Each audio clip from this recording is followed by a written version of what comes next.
Tell me once again that you understand. I could be the man. Let me hold your hand. Stick to the plan. Forget that. When I was 19, I moved out here. I started going to a community college in Dallas. I went there for like 3 semesters. And then one day I called my dad from the parking lot. And I was living with him at the time, and I was like, okay, so I don't know how to tell you this any other way, but I'm about to go in and drop out of all my classes. And he had actually paid for that semester for me and was kind of baffled. He just got this like long sigh, just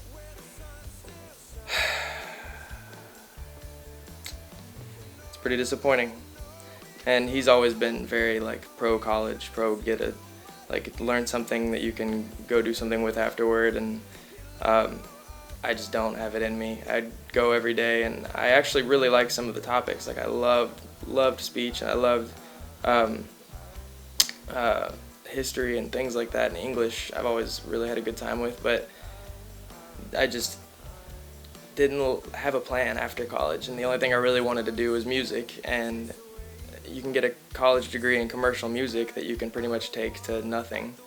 So I eventually just decided to drop out. One of my buddies had already moved out here about a year before I decided to drop out, and I worked full-time for the rest of that current year at a private school for autism in Texas that one of my friends' moms ran, and then packed everything up, drove out here, and just kind of hoped for the best. I really didn't have a plan. Honestly, I was pretty much just gonna slip demos underneath doors at radios, and I honestly had no direction. I just knew I wanted to sing, and so it's pretty interesting when YouTube came around, and yeah, it just became a good way to demonstrate everything. Hey guys, what sort of things you guys would like to see on this channel? And I got a lot of responses, and I was really happy with that. And one of the things that I got was to tell the story of moving to LA and how I started. People talk about how hard things can be, and like there were definitely days where you're like, I don't know what I'm gonna do, but then you kind of just, you're surrounded by really creative people. You're really inspired by everything, and way more so than I was back when I lived in Texas. I just didn't. It was very uncreative just due to the fact that there was nothing around that I really related to. And then when I got out here, I met 1,001 people immediately that I was like, yes, where have you been all my life? Like, I've been waiting on you to get here. So it was really nice.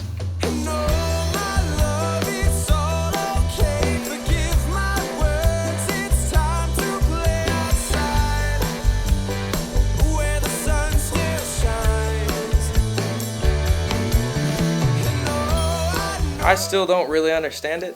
I wake up and I'm like, things aren't going right, because I just knowing that I'm not going into a normal job, I don't feel like I'm doing something that's generating a living, and then every month I'm completely fine, and I'm like, okay, so I'm here, I can still just make music and everything's cool, okay. Cool. So, yeah, I don't know, but I mean, every day it does become more apparent that it's time. I finally have the time to give everything completely, which I kind of always have anyway. But to know that I can, if I randomly get the like itch to just drive to Northern California and sit on a mountain and write in a journal for 4 days, that somehow it's going to lead to my job going better, somehow, which is helpful because I do that kind of thing a lot. I'll just disappear a lot, so. I would say the most inspiring thing to me is just meeting other people who are also really driven. I love to just look up interviews for people who inspire me. Will Smith is one of the biggest for sure. I can watch his interviews all day. And just listening to how focused and driven he is, and how also the outlook on life he has, and him and so many other people. I mean, just going to shows. Jake and I will just randomly go out into Hollywood sometimes and go to a hotel cafe and just sit and watch people. We won't even know who's going to be there. Just to sit and watch people come through and play is like really, really inspiring, and they always have some really good people at Hotel Cafe.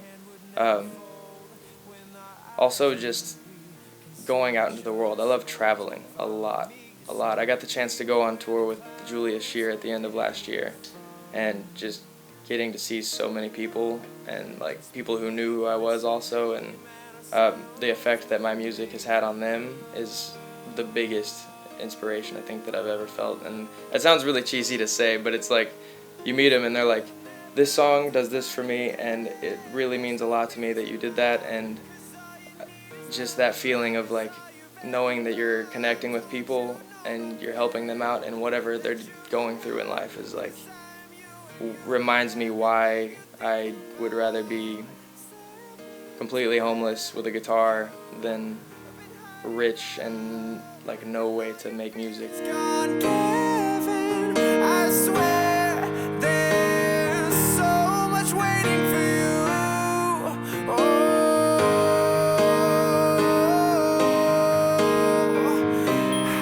I think it can be because there's, like you said, there's so much going on in so many different directions.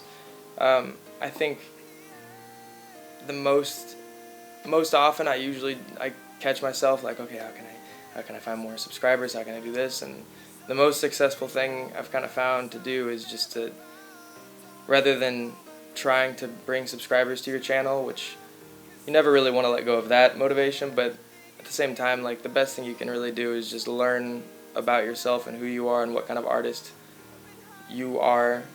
And the more you narrow that down and get more specific, the more people are going to catch on to it. And like in a world where there's like millions of channels on YouTube,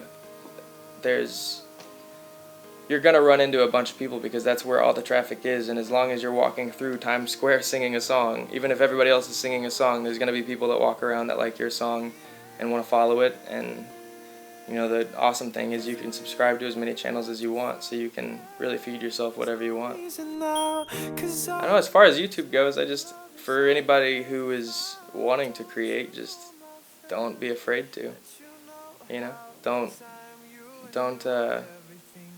be afraid to put who you are, completely who you are, like out into the world.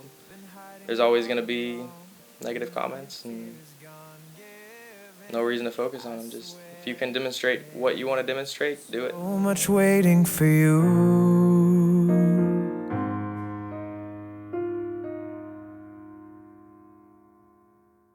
Hey guys, thank you so much for checking out my interview here with New Media Rock Stars. Don't forget to like, subscribe, favorite everything, share it on Facebook. You can check out all the interview stuff, pictures, video at newmediarockstars.com, and you can go to facebook.com/CoreyGrayMusic, youtube.com/officialCoreyGray, and my Twitter is @CoreyGray1. So tweet me, I'll say hi to you. I love Twitter, stay on it all day. So yeah, come check me out. Thanks guys.